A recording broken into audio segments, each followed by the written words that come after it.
കൃഷ്ണായ വാസുദേവായ ദേവകീനന്ദനായ ച നന്ദഗോപകുമാരായ ഗോവിന്ദായ നമോ നമഃ. ഹരി ഓം. ശ്രീമദ് ഭാഗവത വിചാരം തുടരാം. നമുക്ക് പ്രഥമസ്കന്ധത്തിലെ 2-ാം അധ്യായമാണ് കേട്ടുകൊണ്ടിരുന്നത്.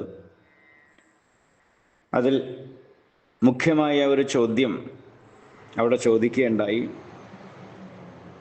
പരമശ്രേയസ് മനുഷ്യന് എന്ത് പ്രവൃത്തി കൊണ്ടാണ്, അല്ലെങ്കിൽ എന്ത് ചെയ്താലാണ് ജീവന് പരമശ്രേയസ് ഉണ്ടാവുക എന്നുള്ള ഒരു ചോദ്യം ചോദിച്ചു.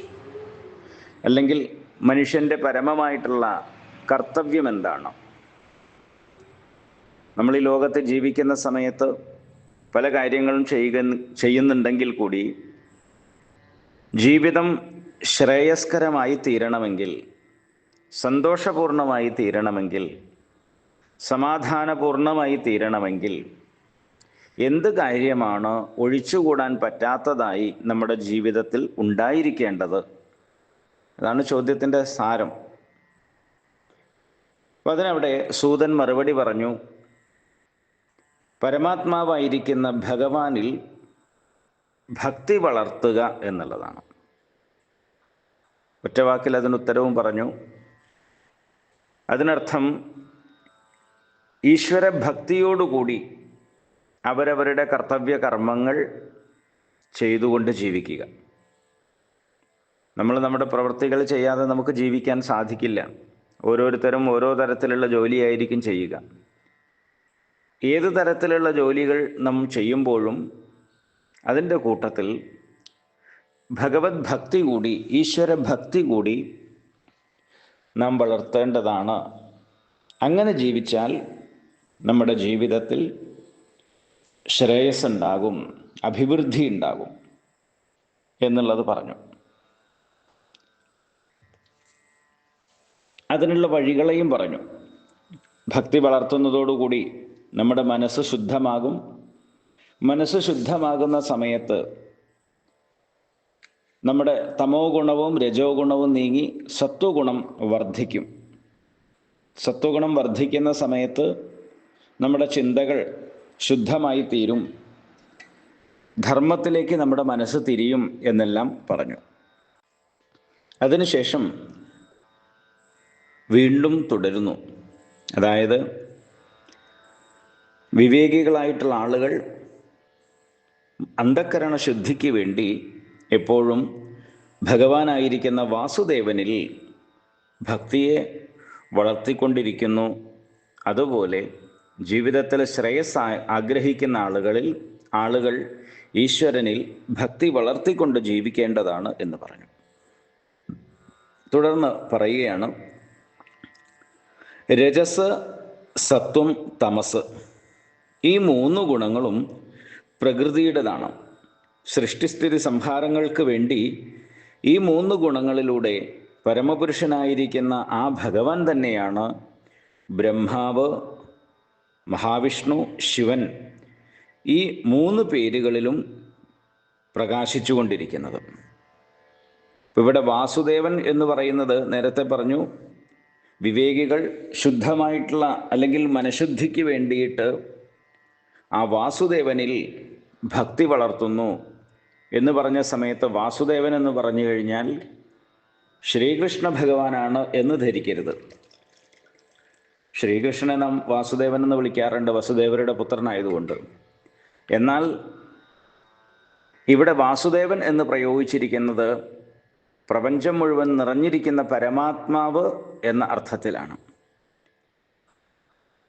വസന്തി വാസയതി ഇതി വാസുഹു എന്ന് പറയും. പ്രപഞ്ചത്തിൽ ഓരോ കണത്തിലും നിലനിൽക്കുന്നത്, പ്രപഞ്ചത്തിൽ എല്ലാറ്റിനെയും നിലനിർത്തുന്നത്, അത് പ്രകാശസ്വരൂപമായതുകൊണ്ടാണ്, ദ്യോതന സ്വരൂപമായതുകൊണ്ടാണ്, എങ്ങും നിറഞ്ഞു നിൽക്കുന്നതായിട്ടുള്ള പരമചൈതന്യത്തെയാണ് വാസുദേവൻ എന്ന് വിളിക്കുന്നത്.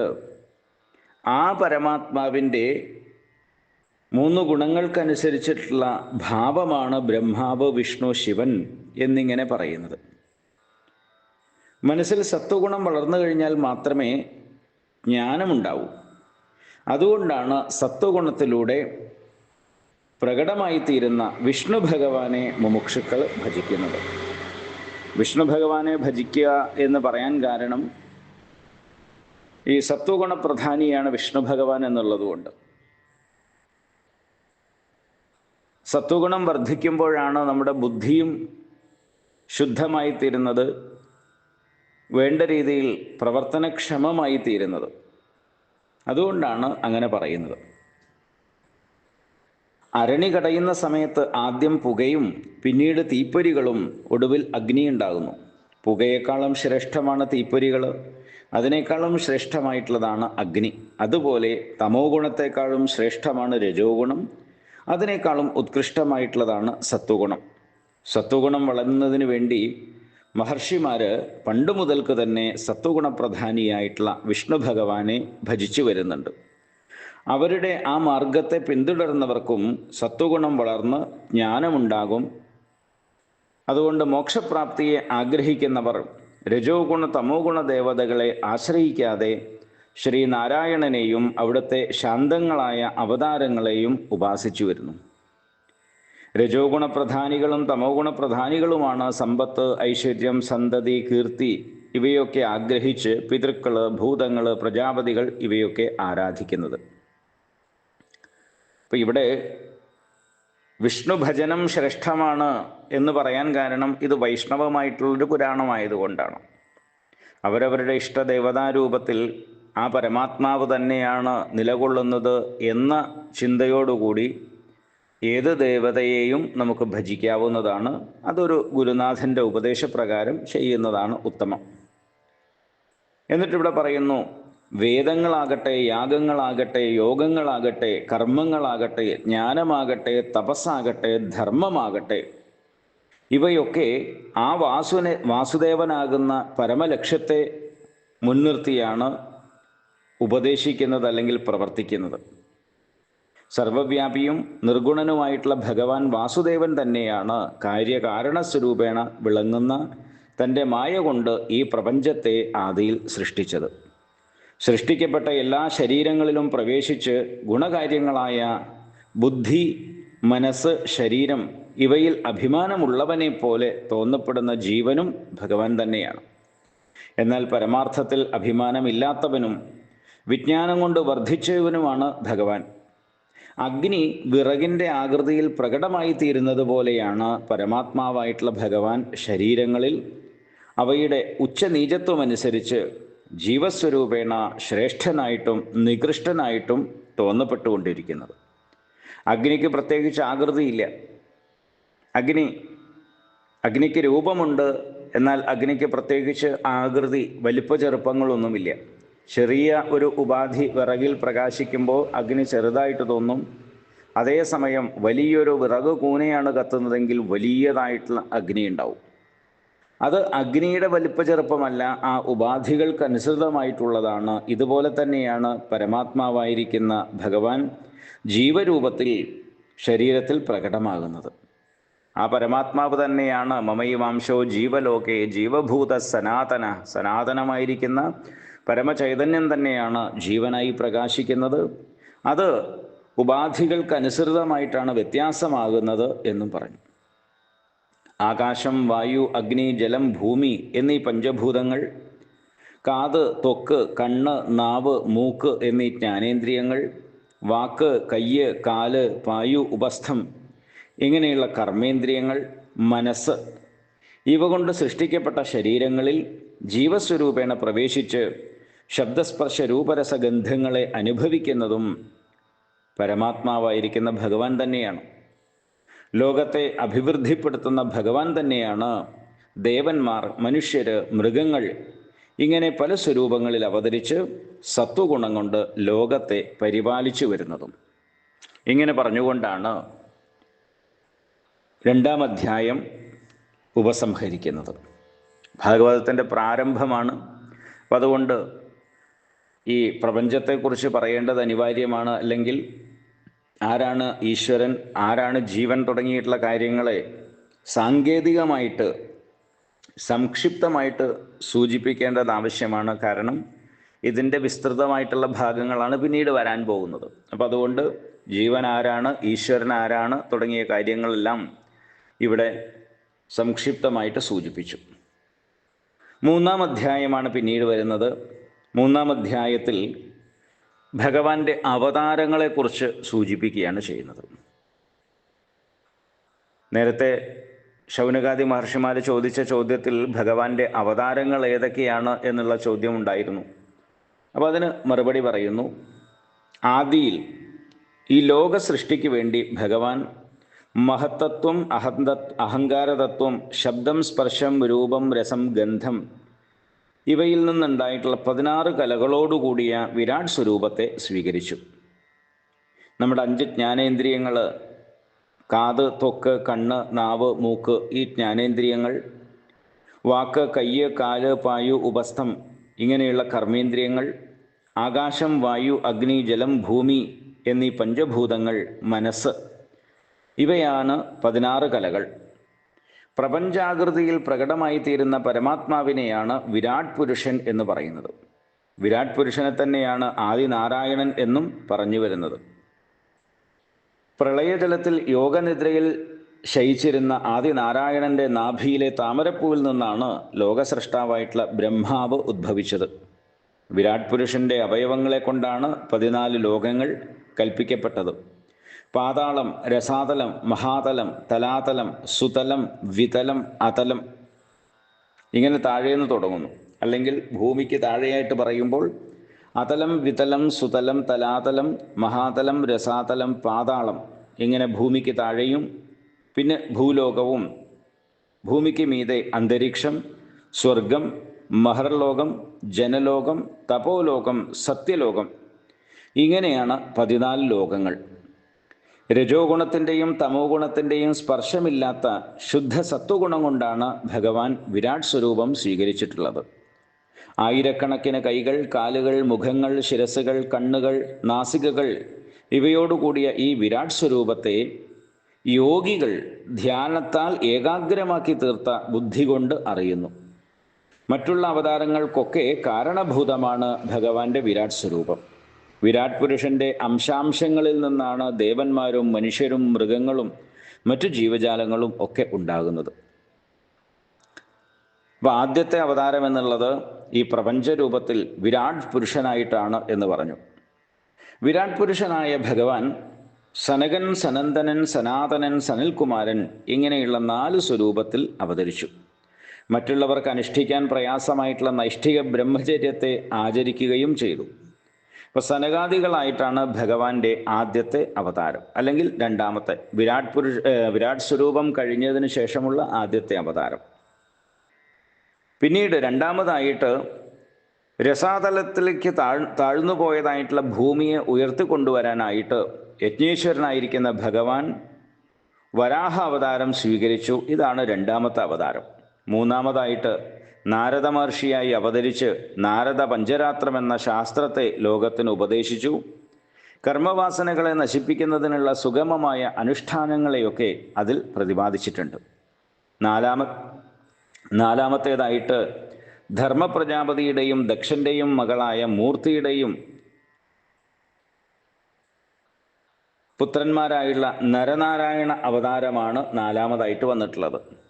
സാധാരണക്കാർക്ക് അനുഷ്ഠിക്കാൻ വിഷമമുള്ളതും മനസ്സിനെ ശാന്തമാക്കി തീർക്കാനുള്ള അനുഷ്ഠാനവുമായിട്ടുള്ള കഠിന തപസ് ചെയ്തുകൊണ്ട് അവർ ബദരികാശ്രമത്തിൽ താമസിച്ചു വരുന്നു നരനാരായണന്മാർ. അഞ്ചാമതായിട്ട് കപിലനായിട്ട് അവതരിച്ച് സാഖ്യശാസ്ത്രം ആസുരി മഹർഷിക്ക് ഉപദേശിച്ചു കൊടുത്തു. ആറാമതായിട്ട് അത്രി മഹർഷിയുടെയും അനസൂയയുടെയും പുത്രനായിട്ട് ദത്താത്രേയൻ എന്ന പേരിൽ അവതരിച്ച് പ്രഹ്ലാദൻ, അളർക്കൻ മുതലായവർക്ക് ആത്മവിദ്യയെ ഉപദേശിച്ചു കൊടുത്തു. ഇതാണ് ഭഗവാന്റെ ആറാമത്തെ അവതാരം. ആകൂതയുടെയും രുചി പ്രജാപതിയുടെയും മകനായി യജ്ഞൻ എന്ന പേരിൽ അവതരിച്ച ഭഗവാൻ യാമന്മാർ എന്ന പേരിൽ അറിയപ്പെടുന്ന ദേവന്മാരുമായി ഒന്നിച്ച് സ്വയംഭുവ മന്വന്തരത്തെ രക്ഷിച്ചു. അങ്ങനെയുള്ള യജ്ഞനായിട്ടാണ് ഭഗവാന്റെ ഏഴാമത്തെ അവതാരം. എട്ടാമതായിട്ട് നാഭിരാജാവിൻ്റെയും മേരുദേവിയുടെയും പുത്രനായി ഋഷഭൻ എന്ന പേരിൽ അവതരിച്ചു. ബ്രഹ്മചര്യം, ഗാർഹസ്ഥ്യം, വാനപ്രസ്ഥം, സന്യാസം ഇങ്ങനെയുള്ള 4 ആശ്രമത്തിൽ പെട്ടവരാലും ആരാധിക്കപ്പെടുന്ന അവധൂത ധർമ്മത്തെ അനുഷ്ഠാനത്തിലൂടെ ലോകത്തിന് ഉപദേശിക്കാൻ വേണ്ടിയാണ് ഭഗവാൻ ഋഷഭൻ എന്നുള്ള പേരിൽ അവതരിച്ചത്. പിന്നീട് മഹർഷിമാരുടെ അപേക്ഷ പ്രകാരം പൃഥുവായിട്ട് അവതരിച്ച് പശുവിൻ്റെ രൂപത്തിൽ നിന്നിരുന്ന ഭൂമിയിൽ നിന്ന് സസ്യങ്ങളും ധാന്യങ്ങളുമൊക്കെ കറന്നെടുത്തു. 9ാമത്തെ അവതാരമാണ് പൃഥു. 10ാമതായിട്ട് ചാക്ഷുഷമന്വന്തരത്തിൽ ഉണ്ടായിട്ടുള്ള പ്രളയത്തിൽ മത്സ്യാവതാരം സ്വീകരിച്ച് വൈവസ്വത മനുവിനെയും സപ്തർഷികളെയും തോണിയിൽ കയറ്റി രക്ഷിച്ചു. അങ്ങനെയുള്ള മത്സ്യാവതാരമാണ് 10ാമതായിട്ട് വരുന്നത്. ദേവന്മാരും അസുരന്മാരും ചേർന്ന് അമൃതനായി പാലാഴി കടഞ്ഞ സമയത്ത് വെള്ളത്തിൽ താഴ്ന്നുപോയതായ അല്ലെങ്കിൽ പാലാഴിയിൽ താഴ്ന്നുപോയതായ മന്ദരപർവ്വതത്തെ ഉയർത്തിക്കൊണ്ടുവരാനായി സ്വീകരിച്ച കൂർമാവതാരമാണ് 11ാമത്തെ അവതാരം. 12ാമതായി ധന്വന്തരിയായിട്ട് അവതരിച്ച് പാലാഴിയിൽ നിന്ന് അമൃതകുംഭവുമായിട്ട് പൊങ്ങി വന്നു. അമൃത് അസുരന്മാരെ തട്ടിപ്പറിച്ചു കൊണ്ടുപോയപ്പോൾ അത് വീണ്ടെടുത്ത് ദേവന്മാരെ പാനം ചെയ്യിപ്പിക്കുന്നതിന് വേണ്ടി ഭഗവാൻ സ്വീകരിച്ച മോഹിനി അവതാരമാണ് 13ാമത്തേത്. നരസിംഹരൂപമായി അവതരിച്ച് ഭഗവാൻ ഹിരണ്യകശിപുവിൻ്റെ മാറിടം പിളർന്ന് അദ്ദേഹത്തെ കൊന്നു. ആ നരസിംഹാവതാരം 14ാമത്തേതാണ്. വാമനനായി അവതരിച്ച് മഹാബലിയിൽ നിന്ന് 3 അടി പ്രദേശം യാചിച്ചു വാങ്ങി 3 ലോകങ്ങളും അളന്നെടുത്ത് ഇന്ദ്രന് കൊടുത്തു. 15ാമത്തേതാണ് വാമനാവതാരം. 16ാമതായിട്ട് ഭൂമിയിൽ ക്ഷത്രിയന്മാർ ഒരു കാലത്ത് അധർമ്മികളും ദുഷ്ടന്മാരും ബ്രാഹ്മണദ്വേഷികളുമായി തീർന്നു. അവരെ പരശുരാമ സ്വരൂപേണ അവതരിച്ച് 21 പ്രാവശ്യം ഭൂമിയിൽ സഞ്ചരിച്ച് സംഹരിക്കുകയുണ്ടായി. സത്യവതിയുടെയും പരാശര മഹർഷിയുടെയും പുത്രനായി വ്യാസൻ എന്ന പേരിൽ അവതരിച്ച് വേദങ്ങളെ ശാഖകളാക്കി വിഭജിച്ച് ലോകത്തിൽ പ്രചരിപ്പിച്ചു. അത് ബുദ്ധിശക്തി കുറഞ്ഞവർക്ക് വലിയ ഉപകാരമായി തീർന്നു. അങ്ങനെ വ്യാസമഹർഷിയായി അവതരിച്ചതാണ് ഭഗവാന്റെ 17ാമത്തെ അവതാരം. 18ാമതായിട്ട് ദേവകാര്യം സാധിപ്പിക്കുന്നതിന് വേണ്ടി ശ്രീരാമചന്ദ്ര സ്വരൂപത്തിൽ അവതരിച്ച് സമുദ്രത്തിൽ സേതു ബന്ധിക്കുകയും രാവണാദി ദുഷ്ടന്മാരെ സംഹരിക്കുകയും ചെയ്യുകയുണ്ടായി. 19ാമത്തേതായിട്ട് ബലരാമനായും 20ാമത് ശ്രീകൃഷ്ണനായിട്ടും വൃഷ്ണിവംശത്തിൽ ജനിച്ച് അധർമ്മികളെ സംഹരിച്ച് ഭഗവാൻ ഭൂമിയുടെ ഭാരത്തെ കുറച്ചു. കലികാലത്ത് ത്രിപുരന്മാർ എന്ന അസുരന്മാരെ വാദങ്ങളെ കൊണ്ട് മയക്കാൻ വേണ്ടി ഭഗവാൻ ബുദ്ധൻ എന്ന പേരിൽ കീകടദേശത്ത് അവതരിക്കും. ബുദ്ധാവതാരമൊക്കെ വരാനുള്ള അവതാരങ്ങളായിട്ടാണ് പറയുന്നത്. 21ാമത്തതാണ് ശ്രീബുദ്ധനായിട്ടുള്ള അവതാരം. ഇവിടെ ഒരു കാര്യം വളരെ ശ്രദ്ധേയമായിട്ടുള്ളതാണ്. ശ്രീബുദ്ധനെ ഒരു അവതാരമായിട്ട് അംഗീകരിക്കുന്നുണ്ടെങ്കിൽ കൂടി ബൗദ്ധ സമ്പ്രദായത്തെ സനാതനധർമ്മം അംഗീകരിക്കുന്നില്ല. അതുകൊണ്ടാണ് ശങ്കരാചാര്യസ്വാമികളൊക്കെ തൻ്റെ ഗ്രന്ഥങ്ങളിൽ ബൗദ്ധ ആശയങ്ങളെ ഖണ്ഡനം ചെയ്തിട്ടുണ്ട്. അങ്ങനെയുള്ള ബുദ്ധ അവതാരം 21ാമത്തേതാണ്. കലിയുഗത്തിൻ്റെ അവസാനത്തിൽ രാജാക്കന്മാരെല്ലാം വെറും കള്ളന്മാരെ പോലെ പിടിച്ചുപറിക്കാരും പരമമായിട്ടുള്ള അധർമ്മികളുമായി തീരും. അവരെ കൂട്ടത്തോടെ സംഹരിക്കുന്നതിന് വേണ്ടി ജഗദീശ്വരനായിരിക്കുന്ന ഭഗവാൻ വിഷ്ണു യശസ് എന്ന ബ്രാഹ്മണന്റെ പുത്രനായിട്ട് കൽക്കി എന്ന പേരിൽ അവതരിക്കും. കൽക്കി അവതാരം 22ാമത്തേതാണ്. വളരെ വലിയ ഒരു അണക്കെട്ടിൽ നിന്ന് അനേകം തോടുകൾ വരുന്നത് പോലെ ആ പരമശക്തിശാലിയായിരിക്കുന്ന പരമചൈതന്യ സ്വരൂപനായിരിക്കുന്ന ഭഗവാനിൽ നിന്ന് അസംഖ്യം അവതാരങ്ങൾ സംഭവിച്ചുകൊണ്ടിരിക്കുന്നു. ഋഷികൾ, മനുക്കൾ, ദേവന്മാർ, മനുവിൻ്റെ പുത്രന്മാർ, പ്രജാപതികൾ ഇവരൊക്കെ ഭഗവാന്റെ അംശാവതാരങ്ങളാണ്. എന്നാൽ ശ്രീകൃഷ്ണ അവതാരം ഭഗവാന്റെ സകല കലകളോടും കൂടിയ പൂർണ്ണാവതാരമാണ്. ദേവശത്രുക്കളായ അസുരന്മാരെ സംഹരിച്ച് ഓരോ യുഗത്തിലും ഭഗവാൻ ലോകത്തെ രക്ഷിച്ചുകൊണ്ടിരിക്കുന്നു. ഭഗവാന്റെ അതിരഹസ്യങ്ങളായ അവതാരങ്ങളെ കാലത്തും വൈകുന്നേരവും ദിവസേന ശ്രദ്ധയോടെ കീർത്തിക്കുന്ന മനുഷ്യൻ സകലവിധ ദുഃഖങ്ങളിൽ നിന്നും അതിവേഗത്തിൽ രക്ഷപ്പെടും എന്ന് പറയുകയാണ്. 16 കലകളോടുകൂടിയ വിരാട് പുരുഷനാണല്ലോ ഈ അവതാരങ്ങളൊക്കെ സ്വീകരിച്ചിട്ടുള്ളത്. വിരാട് പുരുഷൻ എന്ന് പറഞ്ഞു കഴിഞ്ഞാൽ ഈ ജഗത് സ്വരൂപേണ അല്ലെങ്കിൽ പ്രപഞ്ചരൂപത്തിൽ പ്രകാശിക്കുന്ന ഭഗവാൻ എന്നർത്ഥം. പരമാർത്ഥത്തിൽ സ്വരൂപമില്ലാത്തവനും ജ്ഞാനസ്വരൂപനുമാണ് ഭഗവാൻ. മായയുടെ ഗുണങ്ങളെ കൊണ്ട് പരമാത്മാവിൽ തോന്നപ്പെടുന്നതാണ് ജഗത്ത്. കയറിനെ അറിയാത്ത സമയത്ത് കയറിൽ പാമ്പിൻ്റെ പ്രതീതി ഉണ്ടാകുന്നത് പോലെ. അതുകൊണ്ട് ജഗതാകാരേണ പ്രകാശിക്കുന്ന വിരാട് സ്വരൂപം എന്നുള്ളത് അത് പരമാർത്ഥത്തിലുള്ളതല്ല. കയറിൽ പാമ്പെന്നതുപോലെ പരമാത്മാവിൽ ആരോപിതമാണ്. ആകാശത്തിൽ മേഘങ്ങൾ എന്ന പോലെയും വായുവിൽ മൺതരികൾ എന്നതുപോലെയും ജഗത്ത് അറിവാകുന്ന പരമാത്മാവിൽ, ബോധമാകുന്ന ജ്ഞാനമാകുന്ന പരമാത്മാവിൽ അജ്ഞന്മാരാൽ ആരോപിക്കപ്പെട്ടതാണ്. ഇവിടെയാണ് പ്രജ്ഞാനം ബ്രഹ്മ എന്നുള്ള മഹാവാക്യം പ്രസക്തമായി തീരുന്നത്. ഈശ്വരൻ ബോധസ്വരൂപമാണ്, ബ്രഹ്മം ബോധസ്വരൂപമാണ് എന്ന് പറയുന്നു. ആ ബോധസ്വരൂപമായിരിക്കുന്ന, ജ്ഞാനസ്വരൂപമായിരിക്കുന്ന പരമാത്മാവിൽ അജ്ഞന്മാരാൽ ആരോപിക്കപ്പെട്ടിട്ടുള്ളതാണ് ഈ ജഗത്തൊക്കെ. ഇനി പ്രപഞ്ചത്തിനേക്കാളും സൂക്ഷ്മമായിട്ട് ഭഗവാന് മറ്റൊരു സ്വരൂപമുണ്ട്. അത് അവ്യക്തമാണ്. കാണാനും കേൾക്കാനും കഴിയാത്ത വിധത്തിൽ അതിസൂക്ഷ്മമായിട്ടുള്ളതാണ്. അതിന് ജീവൻ എന്ന് പറയാം. പുനർജന്മത്തെ പ്രാപിക്കുന്നത് ജീവനാണ്. സ്ഥൂല സ്വരൂപമായിട്ടുള്ള ജഗത്തും സൂക്ഷ്മസ്വരൂപിയായിട്ടുള്ള ജീവനും അവിദ്യ കൊണ്ട് ആത്മാവിൽ തോന്നപ്പെടുന്നതാണ്. ഈ രണ്ട് സ്വരൂപങ്ങളെയും തള്ളിക്കളഞ്ഞാൽ, അതായത് പ്രപഞ്ചത്തെയും ജീവഭാവത്തെയും തള്ളിക്കളഞ്ഞാൽ ശേഷിക്കുന്നത് ജ്ഞാനസ്വരൂപമായിട്ടുള്ള ബ്രഹ്മം മാത്രമാണ്. മായ കൊണ്ടാണ് ജീവനും ജഗത്തും സത്യമായിട്ട് തോന്നപ്പെട്ടുകൊണ്ടിരിക്കുന്നത്. അവിദ്യയും മായയും ഒന്നു തന്നെയാണ്. ശുദ്ധസത്വപ്രധാനമാണ്, മലിനസത്വപ്രധാനമാണ്. ഈ വ്യത്യാസം മാത്രമേ ഉള്ളൂ. വ്യഷ്ടിയിൽ അതിനെ അവിദ്യ എന്ന് പറയും, സമഷ്ടിയിൽ മായ എന്ന് പറയും. ഇതാണ് വ്യത്യാസം. അപ്പോൾ മായ കൊണ്ടാണ് ഈ ജീവനും ജഗത്തും സത്യമായിട്ട് തോന്നപ്പെട്ടുകൊണ്ടിരിക്കുന്നത്. ഈശ്വര ശക്തിയായിട്ടുള്ള മായ വിദ്യാസ്വരൂപമായി തീർന്നാൽ ആത്മാവാണ് താൻ എന്ന് ബോധിച്ച് ജീവൻ സ്വന്തം സ്വരൂപമായിട്ടുള്ള ബ്രഹ്മത്തോട് ഏകീഭവിച്ച് ഒന്നായിത്തീരും. ഭക്തി കൊണ്ട് മാത്രമേ മായ വിദ്യാസ്വരൂപമായി തീരൂ. അല്ലെങ്കിൽ അത് അവിദ്യാസ്വരൂപമായി തീരും. അവിദ്യാസ്വരൂപത്തിലാകുമ്പോൾ ഈ സംസാരം സത്യമായി തീരും, സത്യമായി തോന്നപ്പെടും. അതാണ് വ്യത്യാസം. വിദ്വാൻമാരായിട്ടുള്ള ആളുകൾ അന്തര്യാമിയും അതുപോലെ തന്നെ ജനനമോ കർമ്മമോ ഇല്ലാത്തവനുമായിട്ടുള്ള ഭഗവാന്റെ അവതാരങ്ങളെയും ലീലകളെയും ഒക്കെ നിരന്തരം വർണ്ണിച്ചു കൊണ്ടിരിക്കുന്നത് ഈ ഭക്തി ഉണ്ടാകുന്നതിന് വേണ്ടിയിട്ടാണ്.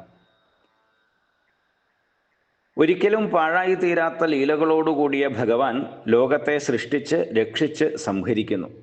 എന്നാൽ സൃഷ്ടിസ്ഥിതി സംഹാരങ്ങളിൽ ഒരിക്കലും ബന്ധിക്കപ്പെടുന്നില്ല. ജീവജാലങ്ങളിൽ മറഞ്ഞിരുന്ന് കാതിലൂടെ ശബ്ദത്തെയും ത്വക്കിലൂടെ സ്പർശത്തെയും കണ്ണിലൂടെ രൂപത്തെയും നാവിലൂടെ രസത്തെയും മൂക്കിലൂടെ ഗന്ധത്തെയും മനസ്സിലൂടെ സങ്കല്പത്തെയും അറിഞ്ഞുകൊണ്ടേയിരിക്കുന്നു. നാടകത്തിൽ അഭിനയിക്കുന്ന നടൻ്റെ വേഷമല്ലേ നമുക്കൊക്കെ അറിയാൻ കഴിയൂ, നടനെ അറിയാൻ പറ്റാറില്ലല്ലോ. ഇതുപോലെ പല അവതാരങ്ങളും ലീലകളും നടത്തിക്കൊണ്ടിരിക്കുന്ന പരമാത്മാവായ ഭഗവാന്റെ വാസ്തവ സ്വരൂപം എത്ര വലിയ ബുദ്ധിശക്തി ഉണ്ടെങ്കിലും അറിയാൻ പ്രയാസമാണ്. പിന്നെ എങ്ങനെ ഭഗവാനെ അറിയുക എന്നാണെങ്കിൽ അതിനെ പറയാം. നിഷ്കപടമായിട്ടുള്ള ഭക്തിയോടെ ഭഗവാനെ ഭജിക്കുന്നവർക്ക് മാത്രമേ പരമാത്മാവായിരിക്കുന്ന ഭഗവാന്റെ പരമാർത്ഥ സ്വരൂപം അനുഭവ സ്വരൂപേണ അറിയാൻ കഴിയൂ. അല്ലാത്തടത്തോളം നമുക്ക് പറയാൻ സാധിക്കും എന്നുള്ളതാണ്.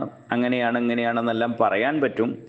എന്നാൽ പരമാത്മാവായിരിക്കുന്ന ഭഗവാന്റെ യഥാർത്ഥ സ്വരൂപം അറിയണമെന്നുണ്ടെങ്കിൽ നിഷ്കപടമായിരിക്കുന്ന നിഷ്കളങ്കമായിരിക്കുന്ന ഭക്തിയോടെ ഭഗവാനെ ഭജിക്കുക എന്നുള്ളത് അനിവാര്യമാണ്.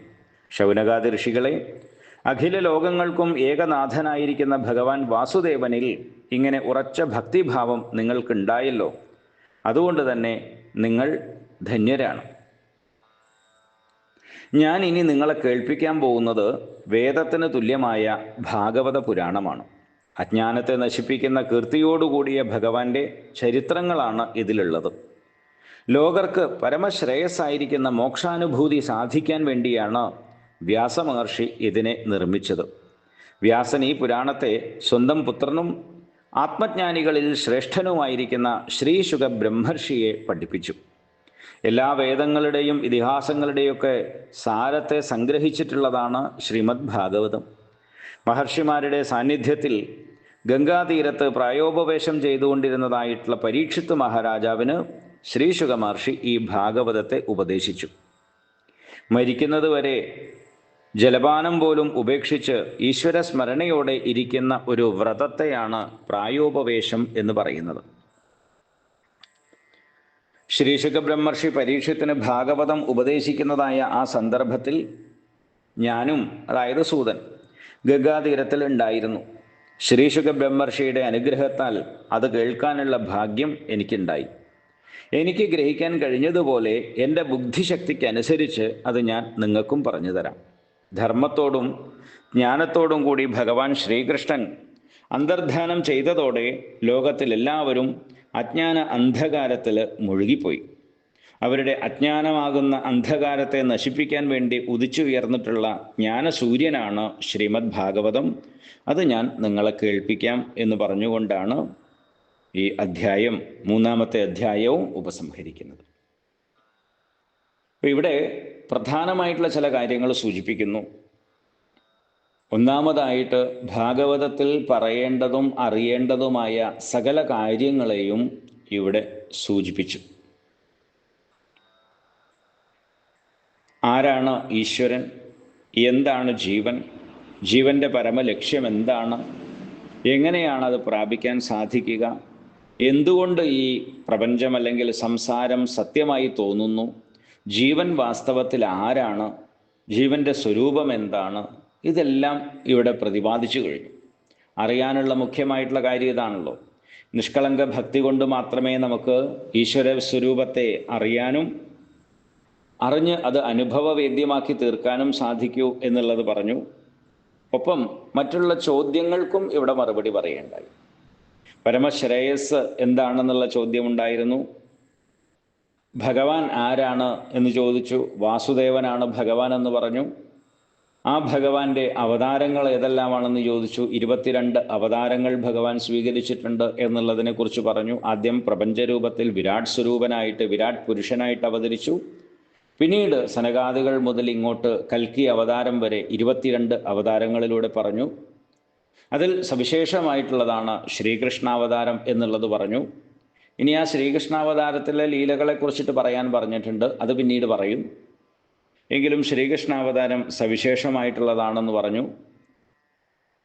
ഭഗവാന്റെ ധർമ്മസംസ്ഥാപനത്തിന് വേണ്ടി അവതാരം സ്വീകരിച്ചതായ, സ്വരൂപം സ്വീകരിച്ചതായിട്ടുള്ള ഭഗവാൻ തൻ്റെ സ്വധാമപ്രാപ്തിക്ക് ശേഷം എങ്ങനെയാണ് ഈ ലോകത്തെ സംരക്ഷിക്കുന്നത് എന്ന് ചോദിച്ചു. അപ്പോൾ അതിനു വേണ്ടിയിട്ടാണ് ശ്രീമദ് ഭാഗവതം എന്നുള്ളതായ ഗ്രന്ഥം ഇവിടെ നിലനിൽക്കുന്നത്. ശ്രീമദ് ഭാഗവതം എന്ന് പറയുമ്പോൾ ഈ കേവലം ശ്രീമദ് ഭാഗവതം എന്നുള്ള പുസ്തകത്തെ, ഗ്രന്ഥത്തെ മാത്രമല്ല പറയുന്നത്. ഭാഗവതം എന്ന് പറഞ്ഞു കഴിഞ്ഞാൽ ഭഗവത് സംബന്ധിയായത് എന്നർത്ഥം. ഭാഗവതാദി ഗ്രന്ഥങ്ങളിലൂടെ ധർമ്മത്തെ പ്രതിപാദിക്കുന്നു. ഈ ധർമ്മമാണ് പ്രപഞ്ചത്തിൻ്റെ ശരിയായ നിലനിൽപ്പിന് കാരണമായി തീരുന്നത്. അപ്പോൾ ധർമ്മ സംഹിതകൾ എന്ന അർത്ഥത്തിലാണ് ഇവിടെ ഭാഗവതം എന്നുള്ളത് പറയുന്നത്. അപ്പോൾ അജ്ഞാന അന്ധകാരത്തെ നശിപ്പിക്കാൻ വേണ്ടി ഉദിച്ചുയർന്നിട്ടുള്ള ജ്ഞാനസൂര്യനാണ് വാസ്തവത്തിൽ ഈ ധർമ്മശാസ്ത്രങ്ങൾ. അത് വേണ്ട രീതിയിൽ നാം മനസ്സിലാക്കി കഴിഞ്ഞാൽ ജീവിതത്തെക്കുറിച്ചിട്ടുള്ള ഒരു കാഴ്ചപ്പാട് നമുക്കുണ്ടാകും. ഒരിക്കലും ജീവിതത്തിൽ വഴിതെറ്റിപ്പോകില്ല. അതിനുവേണ്ടിയാണ് നമ്മുടെ ഈ ശാസ്ത്രങ്ങൾ കേൾക്കണം, പഠിക്കണം എന്ന് പറയുന്നത്. ജീവിതത്തിൽ തെറ്റായ വഴിയിലൂടെ സഞ്ചരിക്കാതിരിക്കാനും ശ്രേയോമാർഗത്തെ പിന്തുടരാനും നമുക്ക് സാധിക്കുന്നത്, അല്ലെങ്കിൽ നമ്മളെ പ്രേരിപ്പിക്കുന്നതാണ് ഈ ശാസ്ത്രങ്ങൾ. അതിലേറ്റവും ശ്രേഷ്ഠമാണ് ശ്രീമദ് ഭാഗവതം എന്നുള്ളത്. അതുകൊണ്ട് അത് ഞാൻ നിങ്ങളെ കേൾപ്പിക്കാം എന്ന് പറഞ്ഞുകൊണ്ട് ഈ 3-ാം അധ്യായം ഉപസംഹരിക്കുകയാണ്. 4-ാം അധ്യായത്തിലേക്ക് പ്രവേശിക്കുന്നു.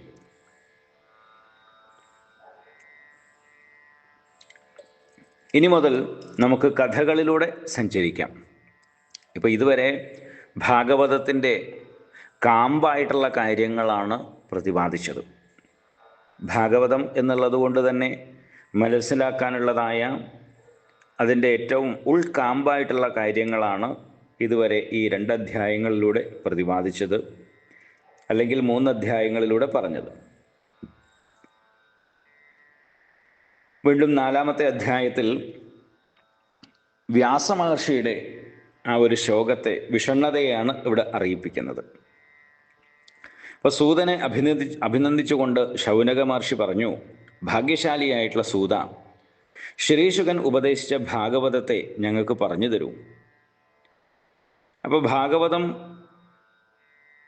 വേദവ്യാസ മഹർഷി രചിച്ച് ശ്രീശുകന് ഉപദേശിച്ചു എന്ന് പറഞ്ഞു. അതാണല്ലോ അങ്ങ് കേട്ടത്. അപ്പോൾ ഏത് യുഗത്തിൽ എവിടെ വെച്ചാണ് വ്യാസമഹർഷി ഭാഗവതം നിർമ്മിച്ചത്?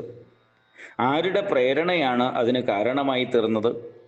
അതുപോലെ മഹായോഗിയും സമദർശിയും ഭേദഭാവന അകന്നവനും അജ്ഞാന നിദ്രയിൽ നിന്ന് ഉണർന്നവനും അന്യർക്ക് തൻ്റെ മഹിമ അറിയാൻ കഴിയാത്ത രൂപത്തിൽ സ്വരൂപത്തെ മറച്ചവനും മൂഢനെ പോലെ സഞ്ചരിക്കുന്നവനുമാണ് ശ്രീശുകൻ.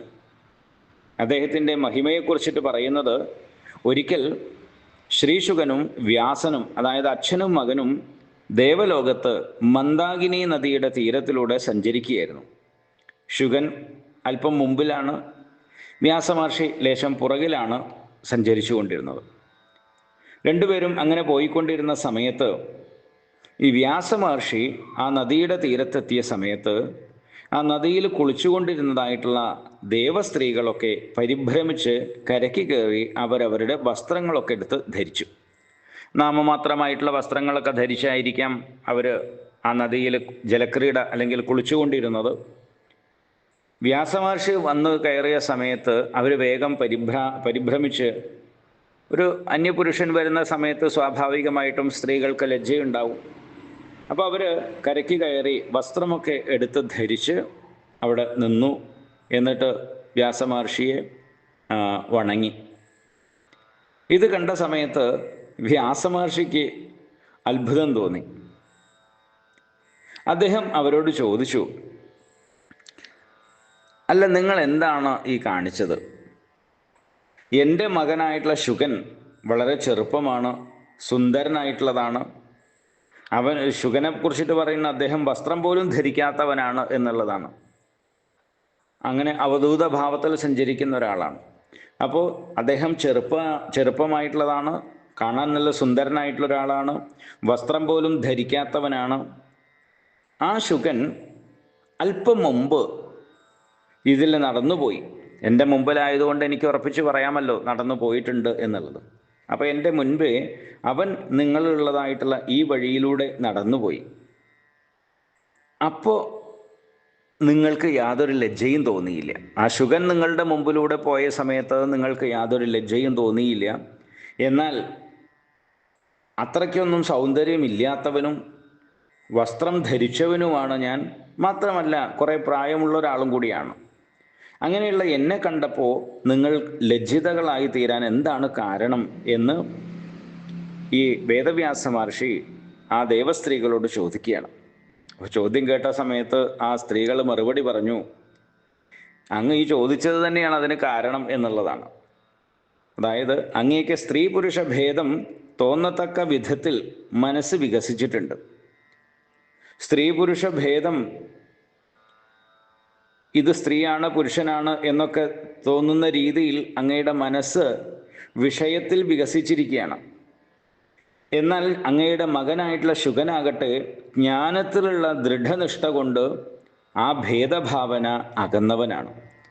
അതാണ് അദ്ദേഹത്തെ കണ്ടപ്പോൾ ഞങ്ങൾക്ക് ലജ്ജ തോന്നാതിരിക്കാൻ കാരണം എന്ന് അവർ പറഞ്ഞു.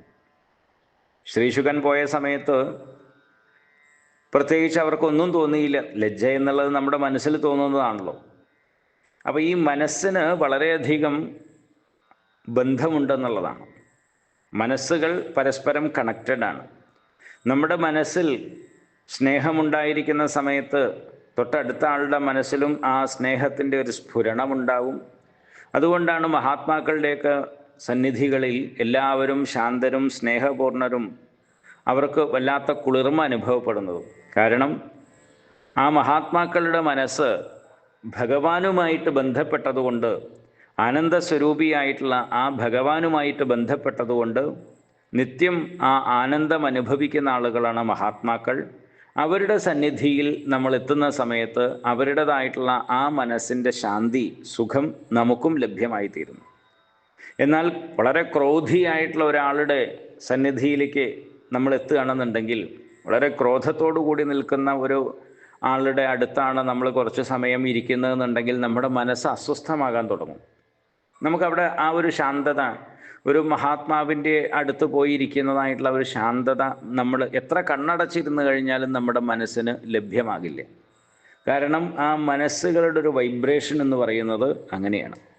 അതുകൊണ്ടാണ് ഇവിടെ ശ്രീശുകൻ സ്ത്രീ പുരുഷ ഭേദം പോലും ഇല്ലാതെ ജ്ഞാനനിഷ്ഠയിൽ ദൃഢനായിരുന്ന സമയത്ത്, അദ്ദേഹം പോകുന്ന സമയത്ത് അദ്ദേഹത്തിൻ്റെ മനസ്സിൽ നിന്നുള്ളതായ ആ ഒരു വൈബ്രേഷൻ ആ സ്ത്രീകളുടെ മനസ്സിനെ പ്രകമ്പനം കൊള്ളിക്കാൻ പര്യാപ്തമായിരുന്നില്ല, അവർക്കൊന്നും തോന്നിയില്ല.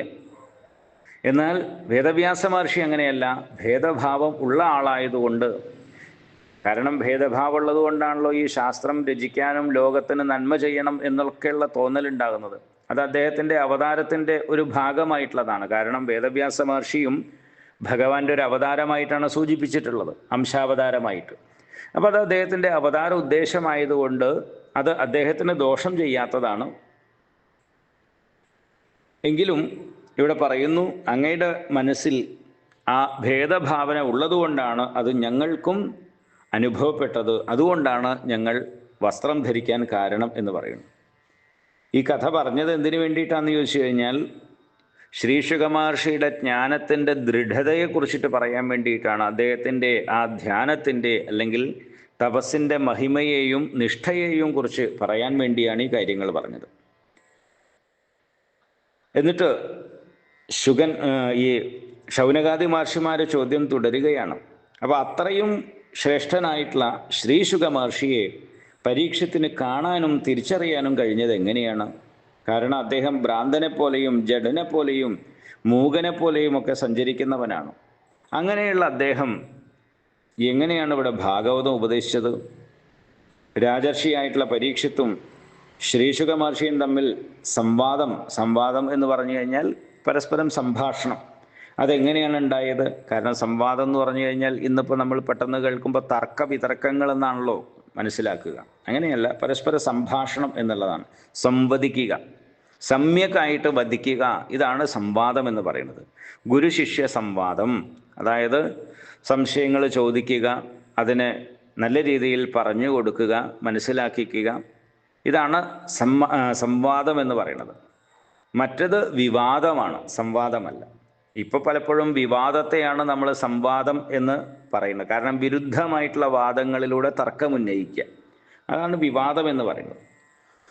അപ്പോൾ ഇവിടെ ഈ ശ്രീശുകനും അതുപോലെ പരീക്ഷത്തും തമ്മിൽ സംവാദമുണ്ടായത് എങ്ങനെയാണ്? കാരണം ആ സംവാദമാണല്ലോ ഈ ശ്രീമദ് ഭാഗവതം എന്നുള്ളതായിട്ടുള്ള ആ ഒരു സംഹിതയായിട്ട് തീർന്നത്. അത് ചോദിക്കാനൊരു പ്രത്യേക കാരണമുണ്ട്. 7 ദിവസം ഭാഗവതം ഉപദേശിച്ചു എന്ന് പറഞ്ഞു.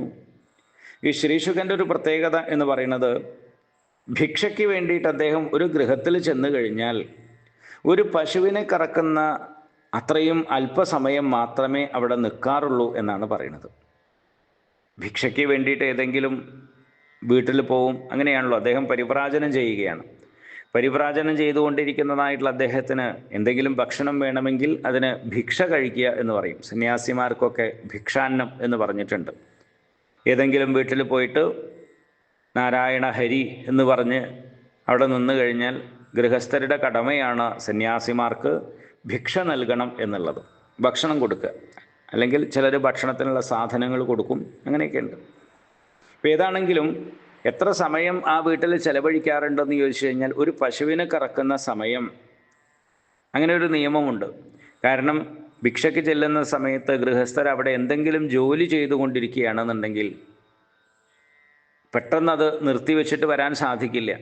അപ്പം അതുകൊണ്ടൊരു പശുവിനെ കറക്കുന്ന സമയം ആ ചെയ്യുന്ന ജോലി ഒന്ന് പൂർത്തിയാക്കിയിട്ട് വന്ന് ഭിക്ഷ കൊടുക്കാൻ വേണ്ടിയിട്ട് മാത്രമുള്ളതായ സമയം ആ ഗൃഹത്തിൽ ചെലവഴിക്കണം എന്ന് പറയാറുണ്ട്. അപ്പം അതുകൊണ്ടാണ് ശാസ്ത്രവേത്താവായിരിക്കുന്ന ശ്രീശുകൻ ഒരു ഗൃഹത്തിൽ ഭിക്ഷയ്ക്ക് ചെന്ന് കഴിഞ്ഞാൽ ഒരു പശുവിനെ കറക്കുന്ന അത്രയും സമയം അവിടെ നിൽക്കാറുണ്ട്. ബാക്കി സമയം മുഴുവൻ അദ്ദേഹം സഞ്ചരിച്ചുകൊണ്ടേയിരിക്കുകയാണ്. അങ്ങനെയുള്ള ആ ശ്രീശുക മഹർഷി 7 ദിവസം പരീക്ഷത്തിൻ്റെ മുമ്പിൽ ഇരുന്ന് ഈ പുരാണം ഉപദേശിക്കാനുണ്ടായിട്ടുള്ള കാരണം എന്താണ്? അഭിമന്യുവിൻ്റെ പുത്രനാണ് പരീക്ഷത്ത്. അങ്ങനെയുള്ള പരീക്ഷത്ത് പരമഭക്തനല്ലേ? അദ്ദേഹത്തിൻ്റെ ആശ്ചര്യകരങ്ങളായിട്ടുള്ള ജന്മവും അതുപോലെ കർമ്മങ്ങളും ഞങ്ങൾക്ക് പറഞ്ഞു തരൂ. പാണ്ഡവർക്ക് അഭിമാന ഭാജനമായിരിക്കുന്ന അദ്ദേഹം തൻ്റെ ശ്രേഷ്ഠമായിട്ടുള്ള രാജ്യ ഐശ്വര്യത്തെ ഉപേക്ഷിച്ച് ഗംഗാതീരത്ത് പ്രായോപവേശം ചെയ്യാനുണ്ടായിട്ടുള്ള കാരണം എന്താണ്? ശത്രുക്കൾ പോലും കപ്പം നൽകി പരീക്ഷത്തിനെ ചക്രവർത്തിയായിട്ട് ബഹുമാനിച്ചു വരുന്നുണ്ട്.